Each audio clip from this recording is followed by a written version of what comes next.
Hello students, welcome to Access Institute. तो let's start the lecture number 4 of hyperbola chapter. Lecture number 4 में हम लोग questions cover up करने वाले हैं. Along with that एक तो छोटे मोटे टॉपिक्स देखेंगे. But before proceeding towards those छोटे मोटे topics, let's have a quick recap. जहाँ पे हम लोगों ने देखा था कि there are two kinds of hyperbola: transverse hyperbola as well as conjugate hyperbola. And the coordinates, or we can say equations for various kind of parameters were concluded in this table. So let's start doing some questions. Question number 1, you have to find the equation of the hyperbola. Coordinates of the foci of hyperbola are plus minus 6 and its lattice vector is of 10 units. Okay. तो firstly जब हमें पता चला कि यहाँ पे जो foci है, फोकाई कहाँ पे लाई कर रहा है? फोकाई x एक्सिस पे लाई कर रहा है. अगर फोकाई x एक्सिस पे लाई कर रहा है, that means कि हमारा हाइपरबोला कैसा होगा? It will be transverse hyperbola. तो हमें पता है कि फोकाई के कोऑर्डिनेट्स क्या होते हैं? Plus minus a, 0. और यहाँ से हम लोग कह सकते हैं कि a की वैल्यू आ गई 6. Equation number 1. Along with that हमको पता है कि लैटिस वेक्टर की लेंथ क्या होती है? 2b² over a that comes to 10. Equation number 5a is equals to b². Equation number 2. उसके बाद अब बात यहाँ आती है कि हमारे पास दो इक्वेशन है पर तीन अननोन है a, e and b. तो याद कीजिए आप लोग एलएक्स में कि एक फिक्स इक्वेशन थी जो हम लोग लेके ही चलते थे हमेशा, दैट वाज √1 + b² a². हमारे पास तीन इक्वेशंस है, तीन अननोन है. होपफुली कि आप लोग तीन इक्वेशंस, तीन अननोन वैल्यूज इधर उधर सब्स्टिट्यूट करके a, b, e फाइंड कर लेंगे. And as soon as you guys will be able to find a, b and e, हम लोग a, b और e की वैल्यू सब्स्टिट्यूट करके इक्वेशन ऑफ हाइपरबोला निकाल सकते हैं. फोकाई के कोऑर्डिनेट से हम लोगों ने ये कंक्लूड कर लिया था पहले ही कि जो हमारा हाइपरबोला होगा क्योंकि transverse hyperbola, that is why जो हमने इक्वेशन लिखी है वो ट्रांसवर्स हाइपरबोला की लिखी है. क्वेश्चन को सॉल्व करना इतना जरूरी नहीं है मेरे लिए, बट आप लोग इस क्वेश्चन को आगे कंटिन्यू करिएगा. Moving on towards next question, मैं बताऊंगी आपको कि क्वेश्चन की तरफ प्रोसीड कैसे करते हैं. The distance between the foci and eccentricity is √2. Okay, we have to find the equation, everything. Equation ये सब कुछ फाइंड करना है. मान लेते हैं कि फोकाई हमारा ट्रांसवर्स हाइपरबोला था. अब यहाँ पे असम्पशन ही चलेगा. एक फोकाई का कोऑर्डिनेट होता है, एक फोकाई का कोऑर्डिनेट होता है AE, 0 और दूसरे फोकाई का कोऑर्डिनेट होता है -A, 0. राइट. तो distance between two foci is nothing but distance between two foci is 2AE. तो जब distance between two foci मतलब हमें 2AE दिया है 60 and eccentricity is √2, तो from these two equations क्या हम लोग निकाल सकते हैं? A की value 2AE is equals to 16, A is equals to 8 by √2, that comes to 4√2. ये आ गई a की वैल्यू. इसेंट्रिसिटी पता है, एक फिक्स इक्वेशन है हमारे पास, E is equals to √1 + b² by a². इसमें अगर हम लोग वैल्यू को पुट करेंगे तो हम लोग को मिलेगा 2 + 1 by b² over a². 16 2 * 32.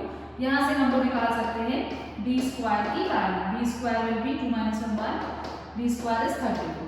हमको b² पता चल गया, a² पता चल गया. यहाँ पे गलती से नहीं, आगे हम ये चीज डिस्कस करेंगे कि ए बी के इक्वल क्यों आता है. ए बी के इक्वल आने में हाइपरबोला का एक फिक्स नाम हो जाता है जो कि आने वाले लेक्चर्स में हम लोग कवर अप करेंगे. तो यहाँ से हमको a² और b² मिल गया. वेरी सिंपल, a² b² पता है, आप लोग इक्वेशन ऑफ हाइपरबोला लिख सकते हैं.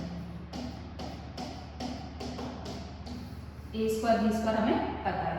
तो यहाँ से क्या था, यहाँ पे हम लोगों को डिस्टेंस बिटवीन फोकाई दे दिया. देखिए दो चीज तो आपको देगा. एक चीज, एक इक्वेशन आपके पास फिक्स है, हर क्वेश्चन में ऐसा ही होगा. ये क्वेश्चन इक्वेशन फिक्स रहेगी इसेंट्रिसिटी वाली. अलॉन्ग विद दैट आपको दो तीन चीजें और दे दिया जाएगा. इक्वेशंस को सॉल्व करके आपको क्या निकालना है? ABE निकालना है. एज सून एज आपको इक्वेशन मिल जाएगी उसके बाद अगर आपसे यहाँ पे जैसे इस क्वेश्चन में पूछा था, we just have to find the equation of the hyperbola. यहाँ पे हमको इक्वेशन ऑफ द हाइपरबोला जैसे ही मिलेगी, हमारे पास A है, B है, E है, हम लोग फोकाई निकालना हो, वर्टिसेस निकालना हो, इक्वेशन ऑफ डायरेक्ट्रिक्स निकालना हो, ये सारी चीजें हम यहाँ से कर सकते हैं. ठीक है. तो यहाँ पे बस समझने वाली बात ये थी कि डिस्टेंस बिटवीन टू फोकाई जो होता है वो किससे रिप्रेजेंट करते हैं हम लोग? 2AE से रिप्रेजेंट करते हैं.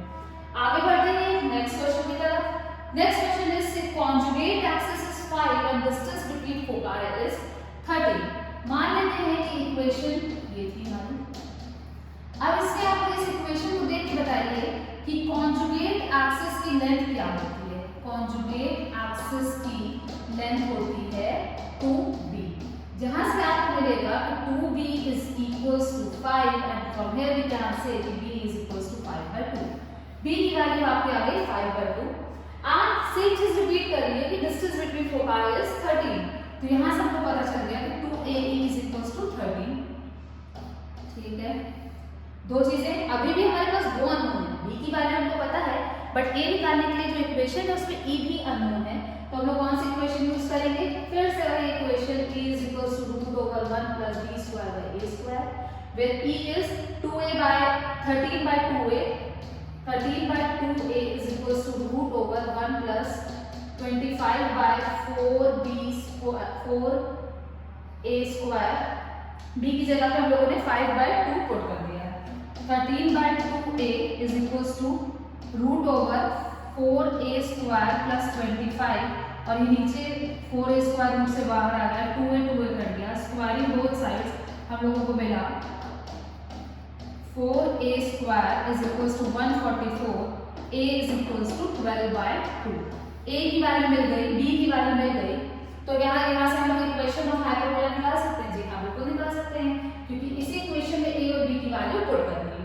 जब a और b की वैल्यू पुट कर देंगे तो हमें इक्वेशन ऑफ हाइपरबोला मिल जाएगा, एंड फ्रॉम दैट इक्वेशन हम लोगों को कुछ भी बोले, फोकाई बोले, वर्टिसेस बोले, दो ये सारी चीजें बोल इसलिए दिया है ना क्योंकि यहाँ पे हमको पता नहीं है कि हाइपरबोला बनेगा कैसे, ट्रांसवर्स बनेगा कि कॉन्जुगेट बनेगा, इस वजह से ये सारी चीजों से वो डील ही नहीं कर रहा है।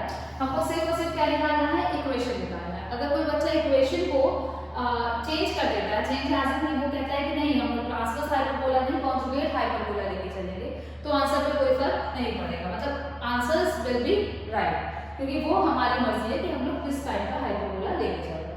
तो कुछ ये हमारे बेसिक क्वेश्चंस। एक नया टॉपिक हमारे पास है which is focal distance of a point. अगर आप लोग एलिप्स से रिलेट कर पा रहे हो तो इन केस ऑफ एलिप्स हम लोगों को पता था कि the sum of distance of any point from the two foci is always equal to length of major axis. याद है कि हम लोग एलिप्स के ऊपर कोई भी अगर एलिप्स से रिलेट करें तो एलिप्स ऐसे रहता था हम लोगों का, एलिप्स के ऊपर एक मूविंग पॉइंट हम लोग लिए P H, K, उस मूविंग पॉइंट का दोनों फोकाई से डिस्टेंस S और S डैश से डिस्टेंस, और इसके केस में the sum of distance of that moving point from both the foci was always equal to length of major axis. तो इन केस ऑफ हाइपरबोला यही same तरह की, मतलब एनालॉजी काइंड ऑफ चीज आप कह सकते हैं कि focal distance of a point in case of hyperbola we will take a moving point over the hyperbola and the distance of that point on the hyperbola, the sum of distance from sum मिलेंगे यहाँ पे दो, यहाँ पे sum हम लोग ellipse ले चुके हैं, the distance of a point on the hyperbola from a focus, उसको focal distance बोलते हैं। ठीक है, ये जो PS है ये हमारा focal distance है और ये हमारा focal distance है। तो उस केस में था कि the sum of focal distances of a point on an ellipse is always equal to length of major axis। यहाँ पे सम नहीं, यहाँ पे डिफरेंस लिया जाएगा कि the difference of the focal distances of any point on the hyperbola is equal to length of transverse axis, because वहाँ पे जो major axis थी यहाँ पे वही सेम चीज हमारी क्या होगी, transverse axis। तो in case of hyperbola हम लोग कह सकते हैं कि we have two different branches of hyperbola over here। मान लेते हैं हमारे पास कि ये एक ब्रांच है, एक ब्रांच ये है। We are taking a moving point P over here, H, K, and two foci S, S dash. There are two focal distances PS and PS dash. Taking the difference of both the focal distances, we will get length of transverse axis. 2a was क्या था? 2a था हमारा length of transverse axis। तो इस theorem पे base एक छोटा सा क्वेश्चन आ सकता है जहां पे आपको सिर्फ ये सोचना पड़ेगा कि हाँ यहाँ पे ये थ्योरम लगेगी, दैट इज इट। उसके अलावा हमें कुछ भी नहीं सोचना है। एक फ्लैट पोस्ट वाला क्वेश्चन हम लोग एलिप्स में किए थे, उसी तरह से उस क्वेश्चन को आप फिर से देखिएगा, वहां पे सम की जगह अगर डिफरेंस लगा देगा तो हम लोग डिफरेंस ले लेंगे। एक और topic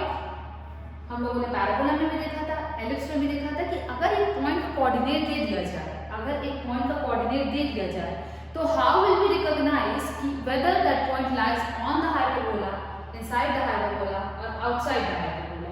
so we have some conditions are कि if there is a point P x1 comma y1, it lies outside, inside or whatever. तो अगर हम बात करें कि ऑन द हाइपरबोला, तो ऑन द हाइपरबोला निकालना तो जरूर सिंपल है. अगर हम लोग ऑन द हाइपरबोला बात करते हैं तो it will satisfy the equation. अगर हम लोग इसको पुट कर दें तो x1 square over a square minus y1 square over b square minus 1 will become equal to 0.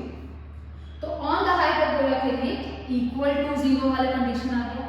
अगर हम लोग इस इक्वेशन में पॉइंट को पुट करें and we are getting a negative quantity, that is कि अगर x1 square over a square minus y1 square over b square minus 1 negative quantity आती है, तो इस केस में हम लोग कहेंगे कि the point lies outside the hyperbola. The point lies outside the hyperbola, and if this quantity comes out to be positive, quantity, the point lies inside the hyperbola. Clear है? तो कुल मिला के हमें करना क्या है कि इस पॉइंट के कोऑर्डिनेट्स को पुट करना है इक्वेशन ऑफ हाइपरबोला में, taking everything to the right side. अगर हम सब कुछ राइट साइड पे लेते हैं, इक्वेशन में पॉइंट को पुट करते हैं, इक्वल टू 0 आता है तो point lies on the hyperbola, negative आता है तो outside the hyperbola and positive आता है तो इनसाइड द हाइपरबोला. अब इसमें क्वेश्चंस कैसे आते होंगे? तो क्वेश्चंस बहुत सिंपल से आते हैं कि हमें पॉइंट का कोऑर्डिनेट दे दिया है, we have to just find कि whether that point lies inside the hyperbola, outside the hyperbola और ऑन द हाइपरबोला. सिंपल सी चीज.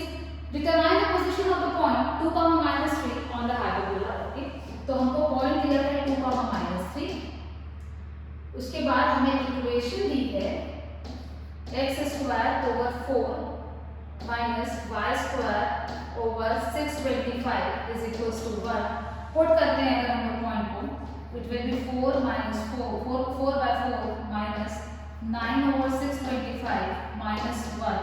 यहाँ पे अगर हम देखें ये आ रहा है minus 9 over 625 which is a negative quantity, and negative quantity implies what? The point lies outside the hyperbola. Point lies outside the hyperbola. एक और क्वेश्चन देखते हैं. उस क्वेश्चन को आपको कंप्लीट करना है एंड फ्रॉम दैट वो भी सेम ही काइंड का क्वेश्चन है कि जहां पर हम लोग बताएंगे कि whether this given point 3, -4 lies inside the hyperbola, outside the hyperbola or on the hyperbola. So all you need to do is you have to just put the points, put the coordinate of the point in on the equation, and as soon as you will put the point, you will get a quantity which can be equal to 0, less than 0 or greater than 0. And depending upon the quantities that you found, will find as an answer. आप लोग conclude कर सकते हैं कि point कहाँ पे लाया गया है. तो ये हो गया हमारा आज का लेक्चर. आने वाले लेक्चर में हम लोग मिसलेनियस स्टैंडर्ड क्वेश्चन करेंगे. एक आपका छोटा सा टॉपिक बचा है रेक्टेंगुलर हाइपरबोला, और वहाँ पे आपका ये चैप्टर कंप्लीट हो जाएगा. टिल देन अब आप लोग केपेबल हैं कि आप लोग सारे काइंड ऑफ क्वेश्चंस को कंप्लीट कर सकते हैं. जल्दी मिलते हैं नेक्स्ट वीडियो में. Thank you for watching the video. Enjoy it.